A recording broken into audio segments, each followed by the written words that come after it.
The story is about a man named Dan, who is the most successful car salesman in Buffalo, New York. On their wedding anniversary, he decides to take his wife, Jessica, to a place where he fell in love with her for the first time. Jessica is in the middle of a disagreement with her daughter Nina about not going to Stanford for journalism, but going to Southern Iowa University because of her boyfriend, Trevor. Dan feels responsible to intervene and talks to Nina and his son, Kyle, who happens to be a famous gamer known as Killboy for his mastery in shooting games. But Dan doesn't like that. Then they leave for the anniversary plan. The couple is enjoying a happy moment at the carnival celebrating their wedding anniversary. But nearby, a group of thugs snaps a photo of the scene and teases Dan. He approaches to confront them and asks them to delete the picture since it's a private moment. But the thug refuses and uploads the photo to social media. Dan's wife tries to convince him to let it go, but secretly, she wishes he would stand up for himself. Instead, Dan just stares at the thug, doing nothing. Then the thug goes further and pours his drink on Dan's head while mocking him. Despite the humiliation, Dan controls his anger and walks away. On the way back home, her wife tries to calm him down and tells him that she knows Dan hates violence. He cleans up when he gets home, then gets into bed and wakes Jessica up, mumbling that he should have kicked the guy's ass, which makes Jessica laugh since she knows nothing about his past. This makes Dan upset, but he doesn't want to risk losing the calm and happy life he has now. For stress relief,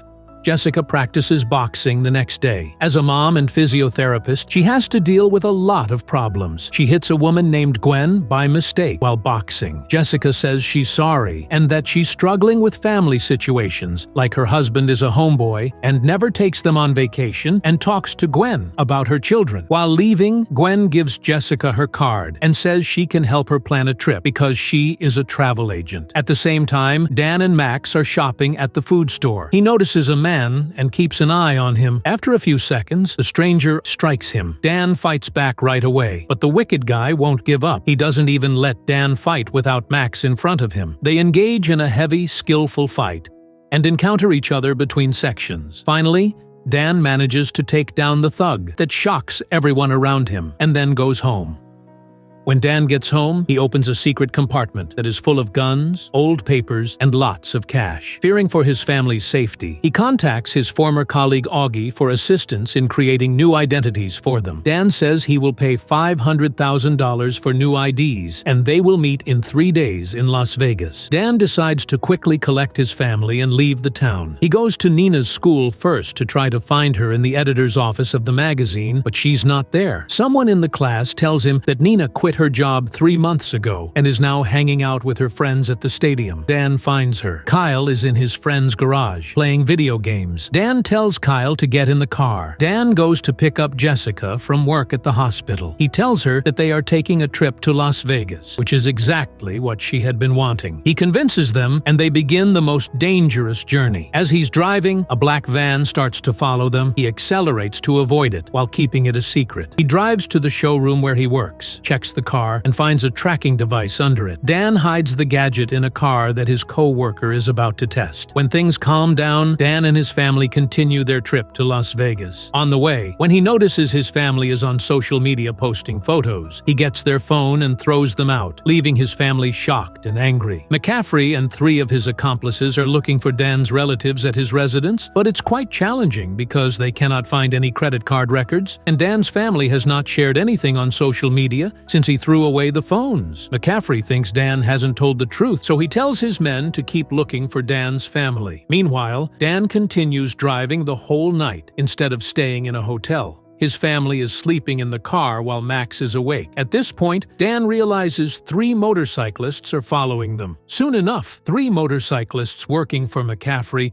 begin pursuing Dan's vehicle. Dan turns up the music so that his family doesn't notice that they are in danger. One of McCaffrey's men tries to shoot Dan all of a sudden, but Dan shoots back and hits him. Someone else comes up and grabs the steering wheel, but Dan puts Max's milk bottle in his helmet and knocks him out as he falls to the ground. As they wake up in the morning, Nina gets excited and asks her dad to take her to Southern Iowa University to see her boyfriend. After arguing with Jessica for a while, Dan finally finally agrees to take her to university. As he walks with his family through the campus park, he sees a mysterious guy with a briefcase and a weird tattoo on his hand. Dan stops him in the hallway and asks questions to find out if he is just a German selling corn seeds, as he says, or a thug hired by McCaffrey. Dan trusts the man when he opens a bag full of corn seeds. Suddenly, a hitman enters the hallway and tries to shoot Dan. He dodges quickly into the lab, where a fight starts. After an intense fight, Dan takes the hitman down. Nina stays at the school dorms and walks into Trevor's room by accident, only to find him with another girl. She is shocked and heartbroken, and she goes back to her family. Dan shows her a martial arts move that hurts badly, but won't cause permanent damage. Nina goes back and pulls a move on Trevor, takes a picture of his painful facial expression, and feels a lot better. She gets back in the van and takes over driving from her dad as they are going to Vegas. She tells Dan she's sorry and promises to get back to work as the editor. The next day, Dan calls Augie and sets up a time to meet in Las Vegas to get the family's passports. They get back on their trip and finally arrive in Vegas. As his family goes to their hotel room and gets so excited about the room, Dan meets Augie at the bar, receives the IDs, and pays him. Then he heads back to the room to get ready for dinner with Jessica. Before going on the date, Dan tells the children not to go out or even open the door, but they don't listen. As their parents leave, they go out to have fun and meet a famous gamer named Ren, who recognizes Killboy. McCaffrey's guys spot Dan's family in Vegas. Dan attempts to tell her during dinner, but a French-speaking waiter interrupts him. Dan asks the waiter to leave them alone in French, which confuses Jessica. She then asks Dan why he has never told her that he can speak both German and French. After having a romantic conversation, Dan couldn't tell her. After calling the room, Dan finds that no one is there. They head back to the room to check on the children. When they enter the room, Jessica checks the rooms but gets fooled by mannequins that look like their kids sleeping under blankets. While Jessica is setting the mood for a romantic night with music and mist, Dan sees a laser sight and dodges bullets as McCaffrey thugs are shooting and hides behind the minibar. Dan throws a wine bottle and fires his gun, taking down the attackers. But when McCaffrey's assassin, Coogan, takes Jessica hostage, he talks to Dan while using his real name, Sean. He has no choice but to drop his gun while looking at his confused and frightened wife. While he puts his gun down, he smoothly takes the knife in his hands, sensing a chance, and throws it directly into Coogan's left eye. Jessica is so frightened that she doesn't want to hear anything. They quickly get down to find the kids. They collect them in the gaming area and tell them they must leave immediately. As he explains that he is an assassin, Dan quickly tells his family to hide somewhere. After the kids witness Dan kill the thug, they find out it's true. They leave the casino, find a place, and Dan confesses to his real name, which is Sean, his military service, and his being recruited by McCaffrey for missions as a hired assassin, but escaped as soon as he realized McCaffrey did all these for money and wanted to send him for a mission. He also confesses that he has killed 43 people. He gives them new passports, but they get angry, tell him that he has ruined their lives, and don't want to see him. Jessica tells him that he married her just to cover his past life and stay away from threats. Although Dan says he loves them, but Jessica doesn't buy it and feels betrayed. She contacts Gwen, the travel agent he met at the boxing practice, and asks her to arrange a trip so that they stay away from some problems. The next morning, she leaves. Dan tells her this is dangerous, but she doesn't listen. When Gwen meets Jessica and her kids, they are shocked to find that she has set up a private jet. Gwen talks about her ex in Buffalo while they are on the plane. She says after being together for years, he broke up with her to marry someone else. Jessica begins to realize that Gwen is referring to Dan. McCaffrey walks up to Jessica and the kids just as they are about to leave. Gwen says to McCaffrey he can do whatever he wants with them. She just wants Dan. McCaffrey video calls Dan and threatens to harm his family if he doesn't come to the address he wants in 30 minutes. Dan goes to the location. McCaffrey's hacker uses drones to watch his arrival to check if he is alone. The McCaffrey men escort him to the room containing his family. When Dan walks in, McCaffrey engages in a conversation with Dan, and the family finds out that McCaffrey is Dan's father. McCaffrey says that he wants Dan dead because he left him, but in the past few days he has killed every man McCaffrey sent after him. Now McCaffrey wants Dan back in the business. If Dan comes back to work for him, he will free his family. Dan has no choice as they point the gun at Jessica and force him to comply. The gang takes his family to the airport to send them back to Buffalo. Nina and Kyle tell their mom that she should do something to save Dad. In the elevator, Jessica rubs Max's diaper on the thug's face and kills him by pushing him down the stairs. They quickly get back to Dan. Back in the room, Gwen sits on Dan's lap to remind him of the old days. Dan pretends to love Gwen and goes along with the plan to free his hands and knock her unconscious. Then he tells Jessica he's sorry for keeping things from her and that he will always tell her the truth. Meanwhile, McCaffrey knows something is wrong and tells his men to get ready. Dan tells Jessica and the kids to go to the roof and give Kyle the drone. Kyle will then assist in monitoring McCaffrey's soldiers. McCaffrey's men wait outside the elevator to catch Dan and his family, but all they find inside is Max's stuff. They are surprised when a bomb goes off while they are looking at it. Kyle helps Dan kill McCaffrey's men one by one. It's just like his gaming skills. At the same time, McCaffrey calls Gwen, wakes her up, and sends her to find Kyle and prevent him from using the drone. McCaffrey tells his men to shoot at Dan, but Dan dodges their shots on the roof. Dan points his gun at McCaffrey and tells his father to stop it, but none of them gives up. Jessica sees that the lift is going up. She hides the kids. Gwen comes out and makes fun of Jessica because she knows she is not stronger. Dan is already engaged in a fight downstairs. Gwen is better and throws Jessica down, but at the end, she throws a sharp piece of wood and kills her. McCaffrey destroys the drone to cut the connection, but Dan takes all of the men down. Out of nowhere, McCaffrey has the upper hand on Dan